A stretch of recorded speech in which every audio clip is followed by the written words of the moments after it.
Malcolm Rodriguez, probably going to miss the game this weekend. The dreaded high ankle sprain.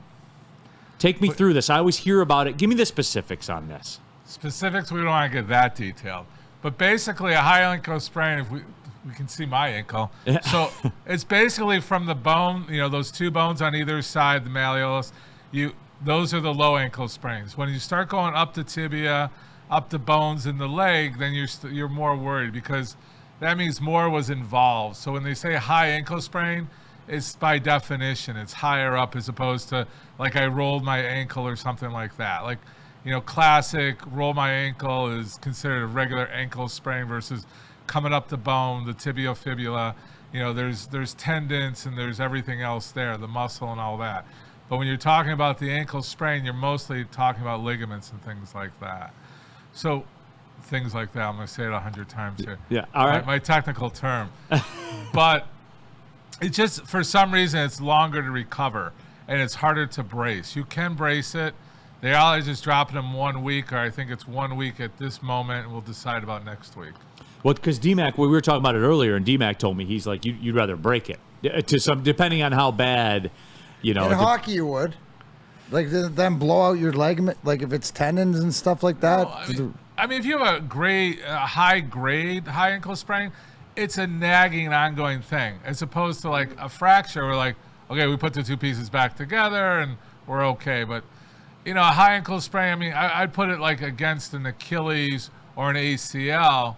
You may want, you don't want those, right? High ankle sprain is a little bit below that shoulder. But as far as a fracture, like, would you pick an ACL over a fracture? You probably want the fracture, I think, is more what we're doing. High ankle sprain doesn't really fall into that category. Okay. It's treatable. We do have those secret sauces I talk about, which is more to mend that. And then you can play through it. In fracture, you can't really play through a complete fracture, as in our buddy Aiden. Jordan Love. Yeah. You saw it. I'm trying to think of a way to say this that's not clippable, but you know what? Whatever. KG's going to do it anyway. Jordan Love's groin. Let's talk about it. Big pause. All right. No, but you are concerned with Jordan Love's groin. Yeah. What's your impression of Jordan Love's groin, Doc? No, for real. Break it down for us. I mean, again, did he come back premature from his knee injury that caused some dysfunction? Like I always say, the car will always go down the road with one wheel out of balance, but it's going to throw everything off. Is that the reason? Is it bad luck? I mean, he was pushing, and he created some muscle imbalance there. The groin's a weird injury. A groin can put you out. You can wrap it, you can play, you can take a shot before. With his groin, I think it's slowing him down, but I think he has the mentality that I'm going to play. He's still playing, correct? Yes. Yeah, possibly. Probably. He's probably like he'll get some secret sauce before the game and compete. Again, they've proven Jordan Love at 80% is better than what they have at 100% as a backup. The guy has football mentality. You're going to watch him. He's going to short stride on that side. He's not going to be so aggressive in the pocket. His offensive line is going to protect him a lot more. The game plan is going to change a little, and they have a week to develop that game plan. So I think, groins don't necessarily keep you out. I think he'll play and probably be 80% himself. He's going to be in discomfort, but it's football. He's fighting for that championship. Well, if the Lions win this game, they put a hammer lock on the division. Right, and they know that, and Green Bay knows that, and he knows that, and he's out to prove that he's better than Aaron Rodgers in Green Bay and get the love from his fans regardless of his groin. How'd you like that? There you go. No, I mean... There you go. I'm just glad you said We're silencing everybody. I don't have the decoration behind me today. I got to create it myself. Doc's on one today. We caught that one? That was the best line he's ever said. That was a good one. That was the best line. Dr. Pierce joining us here, our injury insider. You catch him here every Tuesday with us, Thursdays with Ermanni and Edwards as well. But no, Doc, it is. It's just there's like a checklist, right? I did want to ask you, too, about, and I don't know how much, I may be setting you up to fail here. I don't know. The Jameson Williams thing. Yeah. Performance-enhancing drugs, performance-enhancing substances. So. ... Right. So we like the ... I mean, there's rumors. Nobody's really heard officially what it is. I think it's still something as a breakdown product. He wasn't aware. He didn't do anything intentionally or malicious, whatever word we want to use. I think he's a young kid that maybe got some advice that he would be okay, and he got tested and he got, Not okay. Yeah, I mean, it's nothing. Look, if it was something terrible, he had a longer suspension. We've talked about that. Like Campbell says, we'll take our medicine and literally, well, yeah. and deal with it. I mean, the kid's on a learning curve. He's got an aggressive learning curve since he's entered the league. So, it's just another chapter of his life. Again, it's that background. Who's his support team? Who's around him? Who's advising him? Does he need to rethink that himself?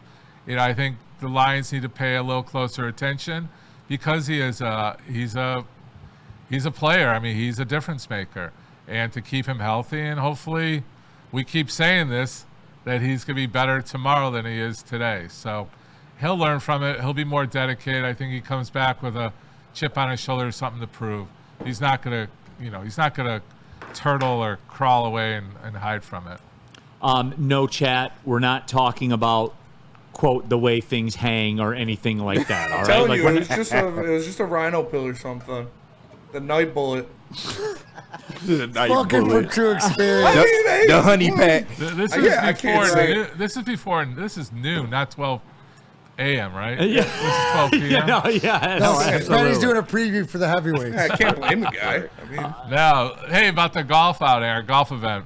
Yes. You both are going to be there. Pink horsepower. November 7th, Top Golf for Athletes Unlimited. For all the impaired athletes, our athletes will be there. We actually have two people going for the Olympics. Trying out for the Olympics, for the Paralympics. So okay. What time is it? We want to be very supportive. The event's at Top Golf, starts at 6 p.m. The event will run 6:30 to 9:30. Vladdy may or may not be there. He's usually showing up, but we heard that he may need some extra support, so that's not official yet if he's going to be there. But we want all you guys to be there and all the chatters and viewers and anybody. Get us, if there's like any kind of graphics or anything like that, get them to us and we'll post it up during the show. As a week leads up, and then when we have you on next week, we'll bring it up again. We'll do that. Maybe we'll do like a giveaway or something if people are interested. Sure, absolutely. Let's do it, Doc. A donation giveaway or something. Appreciate it, Doc. We ran out of time, man. So we got through it all. That was my bad. No, we talked about the groin, so everybody's happy, it seems, in the chat. That's so right. I want to talk about your toe-ups, too, that you're more efficient. I'm actually doing it more myself, and I'm a little weaker than I should be. So okay. For everybody out there, I'm challenging everybody. We want to do something for Hutchinson. He's going to have to do a lot of ankle exercises. We talk about high ankles. We'll do some prevention. While you're brushing your teeth, just get up on your toes at least 100 times or for that 2-minute period. If you're at the gym, do it between sets. That's kind of when I've incorporated it in there. So it's worked well. Find a way to do it for prevention. Some of these people may not be at the gym, but everybody brushes. I hope everybody brushes their teeth. So do it for that 1 minute, one side. Every day. The other side. Or every other day at a minimum. No. Right? Oh, no. I brush my teeth twice a day, every day. I like it. All right, that'll do it from here for D-Mac, for KG, Spencer Raxter, for Dr. Pierce. My name is Neal Ruhl. Thanks for tapping in. Big D Energy, Woodward Sports Network. Well, see you later. Attention sports fans, don't miss out on expert sports injury insight with Dr. Jeff Pierce of Michigan Sports and Spine. Join Dr. Pierce every Tuesday during Big D Energy and Thursdays during Ermanni and Edwards, where he offers top-notch injury advice. Trust the guy that I trust. Dr. Jeff Pierce is here to keep you in the game and performing at your best. For more information, visit MichiganSportsandSpine.com or call 248-426-9944.